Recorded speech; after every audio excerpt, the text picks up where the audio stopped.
நெல்லை மனோன்மணியம் சுந்தரனார் பல்கலைக்கழக பேராசிரியர்கள் ஊதிய உயர்வு கோரி பல்கலைக்கழக வளாகத்தில் கஞ்சி காய்ச்சும் போராட்டம் நடத்தினர். திருநெல்வேலி மனோன்மணியம் சுந்தரனார் பல்கலையின் கீழ் பல்வேறு உறுப்பு கல்லூரிகள் இயங்கி வருகின்றன. இந்த கல்லூரிகளில் பணியாற்றும் ஆசிரியர்கள் PhD, MPhil உள்ளிட்ட பல்கலைக்கழக மானியக் குழு நிர்ணயித்துள்ள அடிப்படை கல்வியை பெற்றிருந்த போதிலும் அவர்களுக்கான ஊதியம் பல்கலைக்கழக மானியக் குழு நிர்ணயித்த 25,000 ரூபாய்க்கு பதிலாக வெறும் 8,000 மட்டும் வழங்கப்படுகிறது.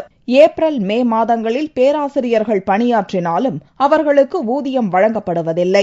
எனவே ஊதிய உயர்வு உள்ளிட்ட பல்வேறு கோரிக்கைகளை வலியுறுத்தி பேராசிரியர்கள் பல்கலைக்கழக வளாகத்தில் கஞ்சி காய்ச்சும் போராட்டம் நடத்தினர். UGC பரிந்துரைத்த குறைந்தபட்ச தொகுப்பூதியமான 25,000 கூட வழங்காமல் வெறுமனே 8,000 மற்றும் 10,000 என்பது வழங்கப்பட்டு வருகிறது. அதிகபட்ச தகுதியுடைய PhD, MPhil உள்ளிட்ட அனைத்து தகுதியுடைய ஆசிரியர்களாக இருந்த போதிலும் கூட மிக குறைந்த ஊதியம் வழங்கப்பட்டு வருகிறது. இந்த ஊதியத்தை உயர்த்த வேண்டும் மற்றும் இந்த ஆசிரியர்களை விடுமுறை காலத்தில் விடுவிக்க கூடாது, அவர்களுக்கு விடுமுறை காலத்தில் ஊதியம் வழங்க வேண்டும் என்ற கோரிக்கையை நாங்கள் சொல்லி வருகிறோம். ஆனால் இந்த பல்கலைக்கழகம் இந்த ஆசிரியர்களை 12 மாதமும் பயன்படுத்திக் கொண்டு ஆனால் 10 மாதம் தான் சம்பளம் தர முடியும் என்று அடாவடித்தனம் செய்து கொண்டிருக்கிறது. இதை கடுமையாக ஆட்சேபிக்கிறோம். இந்த போராட்டத்தில் 50க்கும் மேற்பட்ட பேராசிரியர்கள் கலந்து கொண்டனர்.